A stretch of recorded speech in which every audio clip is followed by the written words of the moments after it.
got to this stuff. Well, let's see. I wanted to do this last segment are watches that have a particular connection between my father and me. Now, my father's gone. Actually, in September, it'll be 2 years. I miss him incredibly. I really, really do. But I have a connection to him from several things. I mean, not just the watches, but all kinds of different levels that, we don't need to bother you with. In here, there is one watch that he really, really wanted to buy. Never got the opportunity to buy it, unfortunately. And I don't know why he loved this watch so much, other than, because he was a very simple watch guy. And he didn't like chronographs that much, but this watch is a chronograph. But this watch really kind of, made him happy to think about owning it. And that is the Omega Snoopy. That's the one where the spacecraft goes across the moon. I have to wind it to get it to do it. And that'll last, I think, 14 seconds. 14 seconds as it goes behind the moon. And you see also, if you look at the Earth on the back, you see the Earth is actually rotating, or turning. It's synced to, on the other side, it's synced to the constant second hand right there. So it's synced to that dial. I did trade for this watch with European Watch Company. Shout out to my guy Robert. And I did it, and that watch was barely used, full kit, everything that was in there. I have a lot of Omega watches, but this one is probably the most fun watch. I'm in love with the Speedmaster. I love the Speed. In fact, my current Grail watch, that's not a Zelos, is the Speedmaster Moon to Mars. Yeah. It's a Moon to Mars. Moon to Mars, sorry. That's not Mission to Mars. Moon to Mars, yeah. And that one is beautiful, and I'm going to get one as soon as I can. But this is also another promise fulfilled. Yeah, promise fulfilled. If your dad was here. Yep, good segue. Didn't need for that. Didn't even think of that till just now. But it was a promise fulfilled. Now, this strap is not the strap the watch came with. That is a collar strap. Now, my collar are actually pretty good. Yeah. This is the first time I'm handling that as well. My go-to strap when I buy a leather strap, my go-to is collar in Italy. The prices are pretty good. They usually ship quickly and show up quickly, and the quality is beautiful. And I found Collareb through Urban Gentry. Of course. So shout out to Tristano. Thank you for turning me on to. He turned me on to a lot of things. Breitling, Collareb. I had to get a Snoopy. At some point, I told my mom about that, and she thought that was a little nuts. But she said, "Well, it's something that you two always talked about." And when I finally got it and I showed it to her, she said, "I get it." And she can wear that watch barely, but she can wear it. Yeah. It's actually like smaller. It wears smaller. It's a 40. I think it's a 40. But it's all Speedy are like that. Now another watch that is connected to my father indirectly is this one here. Now this I promised Jason would be the most unique watch that I show him at all. Now it is. Holy cow. Now this is a big watch. The reason that this watch is unique is not the mechanism itself, which is a standard ETA movement, but it's like, oh, okay. So these are like glass. Yes. Now this watch is from an art studio in Venice called, and you've got to see this, like Massimiliano Schiavone. Schiavone. Art team. Schiavone. Yeah, there you go. Okay. Now the story behind it. Now, first of all, what you're looking at on the back here is a technique called Millefarina. Okay. these are little tubes of glass. On the outside, they look like a tube of glass, but on the inside, they have patterns. Like this this one here in the strap is basically these guys on the back before heat treatment. Oh, And the heart here on the crown is this guy before heat It treatment. looks like a heart too. That's Yeah. really nice. These are when you take these glass rods and you cut them, And then they have patterns in them. and then you have to expand them, I think. Yeah, like, you do. But when you cut them, and after you expand them, Right. when you cut them, they have these patterns. Then you put them together in these designs. And they're also, I imagine all of them are unique. Yeah, they are. And the design technique is called millefiori. Millefiori. Fury. Okay. Yeah, It's kind of like a fire, something Right. like that. And it's all glass. Now, the story behind the watch is the owner of this design studio passed away. He was he not only was a glass artist, but he was a glass collector and a watch collector. His son decided to make as tribute to his father, like I bought this Snoopy as tribute to my father. He made these watches, and they come in different colorways on the front. They have a green one, red one, orange one, white one. The skeletons are different colors. This is very unique. I've seen some glass making videos and making them into this small, and I imagine that the glass also has to be fairly thick for that to be done. That's why the watch is as big as it is. That's very, very unique, and it's kind of like the way a Damascus is done, but in a more delicate.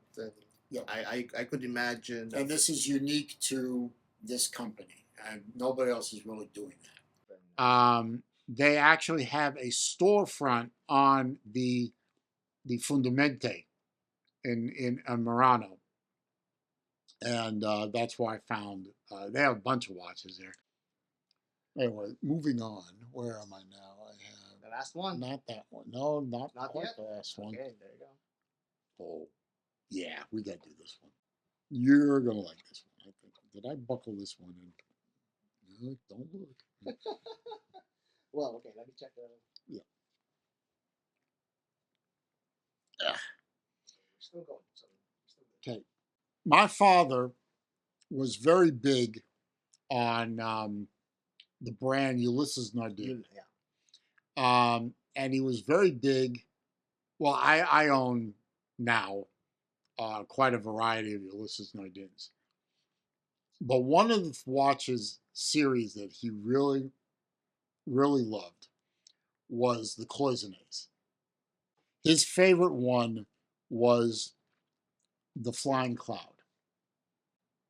Wow.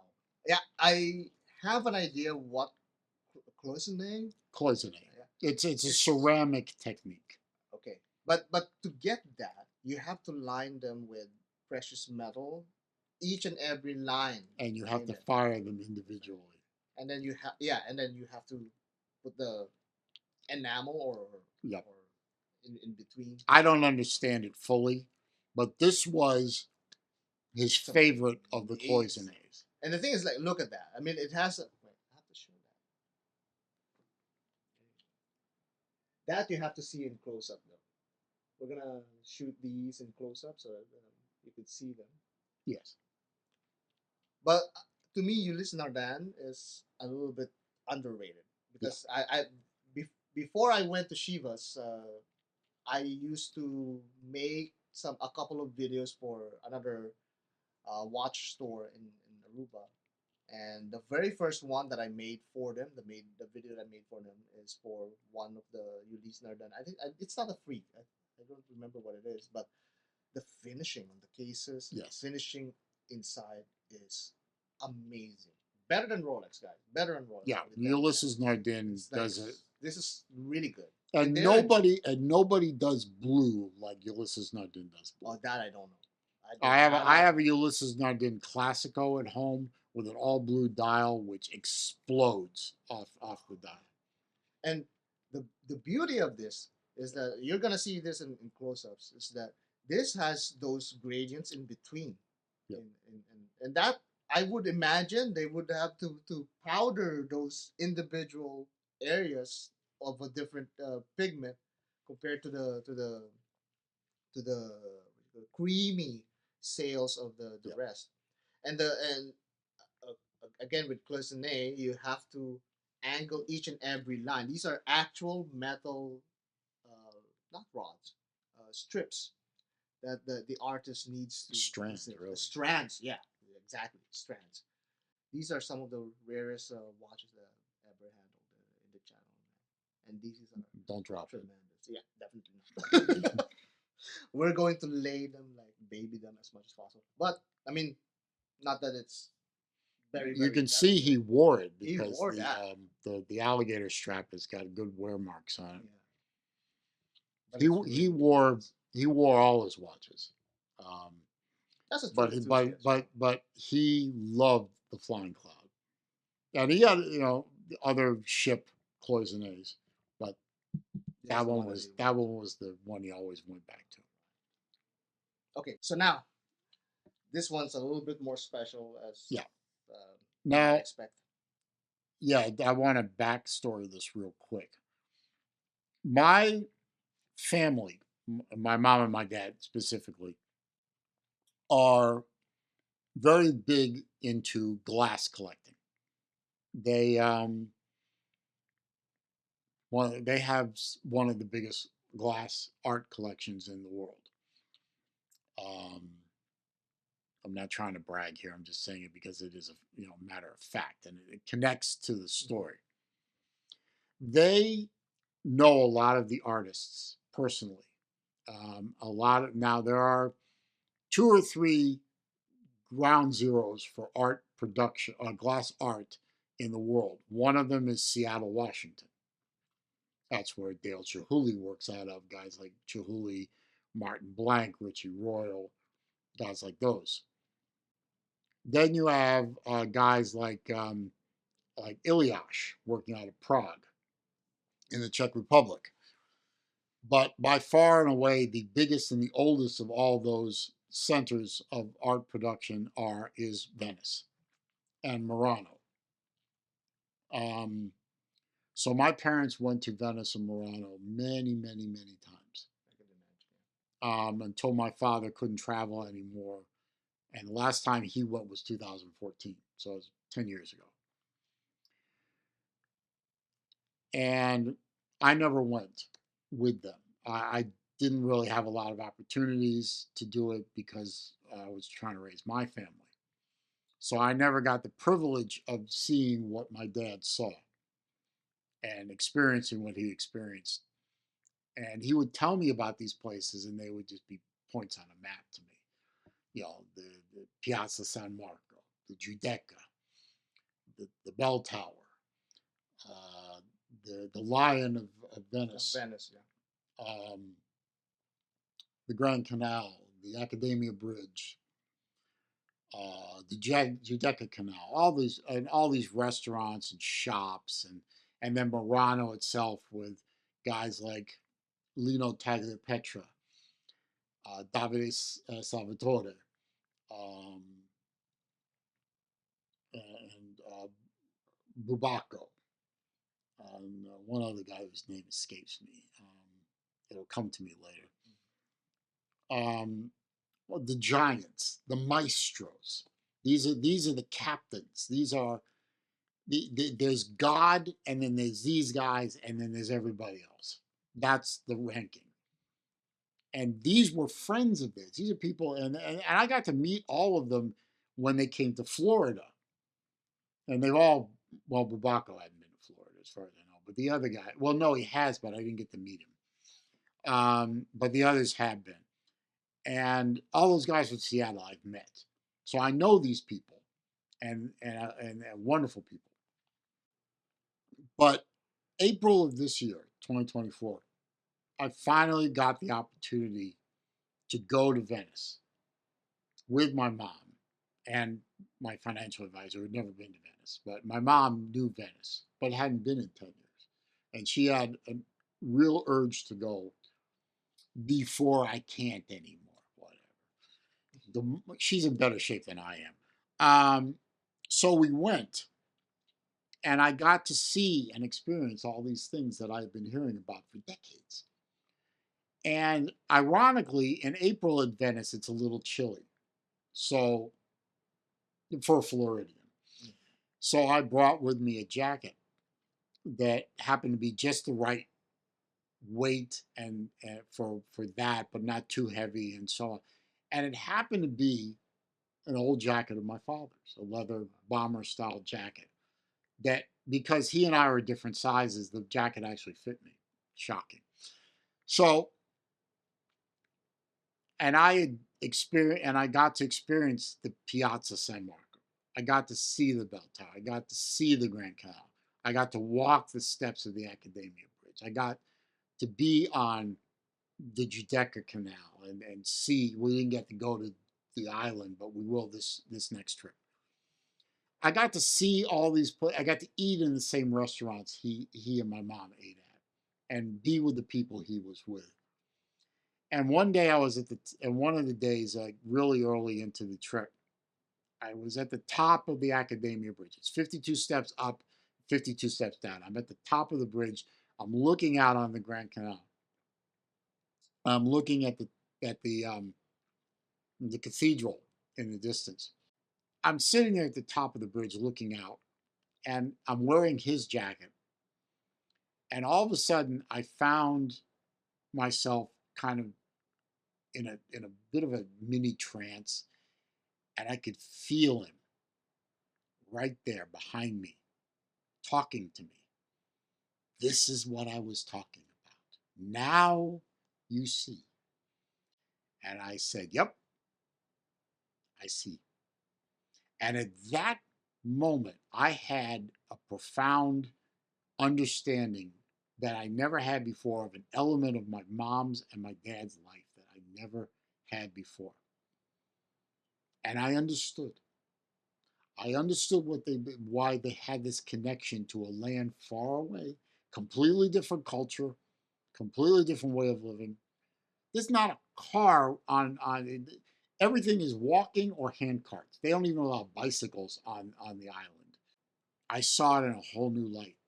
And then I remembered this watch, the Hour Striker, Ulysses Nardin Hour Striker. Wow. This is the only time I've ever seen. I've seen this in Instagram. Yeah. I don't have an Instagram account, by the way. It's amazing. If you push the bottom button, it should strike.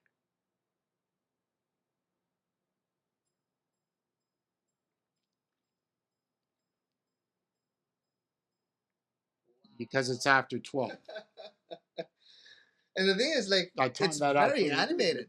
Oh yeah, this is the bell and the striker are taken from the bell and striker on the clock tower in San Marco. Oh wow! Piazza San Marco. That is on top of the bell. So the no bell wonder tower. your dad was wearing that. And he found this watch. I think it was from European Watch Company, and he didn't even negotiate with them. He bought it, and when it showed up, I mean, the man.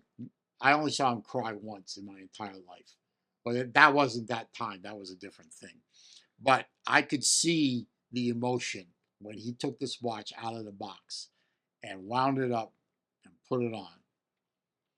That's amazing. Then we couldn't figure out how the damn thing worked. So I actually found a YouTube video from Tommaso. Yeah, of course. To the rescue. Different colorway, but same watch. Same watch. Showed me that. If you wind it this way, backwards, that winds the watch. If you wind it forward, that winds the mechanism that fires the bell striker. And then you can turn it on and off with this button. So the hourglass means it's off, I think. and then if you turn it to on, No, then at the top of every hour it should strike the number of hours. that's amazing. And it's on an alligator strap. It's a genuine alligator. It's a Ulysses Nardin strap. You can see, I had to make an extra hole for him. And it's small scale alligator, which is, this was without a doubt. And he used to call every watch his favorite watch. This one is. This one was his favorite watch. This one, and then the Flying Cloud was number two. Very nice. And now, you said you wanted to hold out on the Bella Norte. Yeah, the Bella Notte. Now, this is a micro brand. It's a $700 watch. What's it doing in this collection? I mean, in this group. I mean, my collection makes perfect sense because I like Venezianico quite a bit.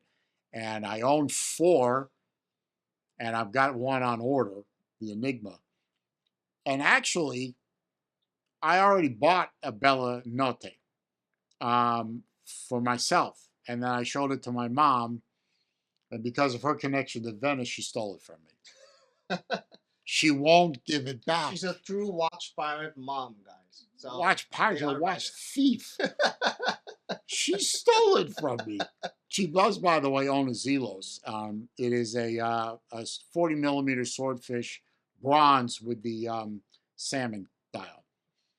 So, yes, there you go. Jason had one. I don't exactly know how you have this. I think you got it for review, and we're allowed to keep it, and sold it to me. Yes. So it's going now to this watch, home. it is going to a good home. I'm not even going to pretend to be modest. It's going to an excellent home. This watch is made from the perspective of the viewer. You're in the Plaza San Marco. You're looking out towards the temple on the island of Giudecca. That's the dome that you see. You have the basilica, not the basilica, the library. The library, which used to be a prison, on the left here. You have the bell tower, and you have the tower with the Lion of San Marco in the very foreground. The dial of the watch, the micro dial of the watch, is mother of pearl to represent the moon. And those things that look like they should be moons are actually fireworks, sunbursts or starbursts, because the watch, and it's against, of course, the Aventurine dial is the night sky with all the stars, and it represents the celebration of the Bella Notte, the beautiful night. And you see that on the back, on the case back. You want to give them a close up of that? There you go. I actually wasn't able to talk about it, the case back as much. Probably because the watch was in an embargo state. Yeah, but the thing is, like, there's only so much that I could talk about in my videos without going over the. And the watch isn't rare. I think there's 500 of them. That's not terribly rare. That's not. I mean, there's a lot of them, but not a lot of them. You understand? It's not a rare watch. It's not. Well, it isn't. It isn't. But it's beautifully artistic watch, and it links these 3 watches together. Here, hold the. Yeah, I'll hold the Millefire. It links these watches together as the Venice watches. Watches that meant a lot to my father and would have meant a lot to my father if he was still with us. And these 3 watches have a very special connection to me. Oh, this one has the lion. Yeah, it's the Lion of Venice. And I think it's fairly rare. Very rare. I think. Well, it should be. It's rare to me because it's never leaving my collection. You can imagine my perspective. That's even rarer for me. So those 3 watches that I wanted to end this with bring the connection with my father, who was with my mom the biggest influences in my life, as they should be. I mean, they are my parents. but also my father being the big influence on my collection. Now, his collection, when it was his and mine, differed in that he liked a simple dial. He was a fool for H. Moser and C with their really simple, in some cases, completely unadorned dials. Whereas I like a busy dial. I love chronographs. I love complications. I love moon phases. I love skeletons. I don't know that he would have bought this, but he would have appreciated it. I don't know if he would have bought a skeleton watch himself. But now that the two collections are one, and I can see with the two collections together, his influence on my collection style, even though I had my own style, but I also took from him inspiration as well. And these three watches represent my father's influence on my collection and on my life. Right. There's very little hobby out there that you could actually see that kind of connection between people represented in a way that is represented in a watch. Because in a watch, there's so many different dimensions and angles to it, the stories that you could have. Um, I can say you could probably say the same with other items, but it's the one that we tend to gravitate towards, and it has such a wide range of design that it encompasses. So the stories are much more flavorful, I could say. And definitely, Dane, thank you so much for sharing with us Thank you. your very personal story, and it's beautiful. And I'm sure that if your dad was here, he could see this video. He'd be more than proud for you to continue with He'll see it. with the collection. And I'm just it's an honor to be part of not part, but at least share with the collection for me to at least get this very personal. And I thank you for the gift. And thank you for the opportunity to buy one of these, so now I can have one too. Love you, Thanks to Mom. Mom. Yeah. Love you, Mom, but you stole a watch from me. Very nice. Thank you again, Dave. Thank you so much.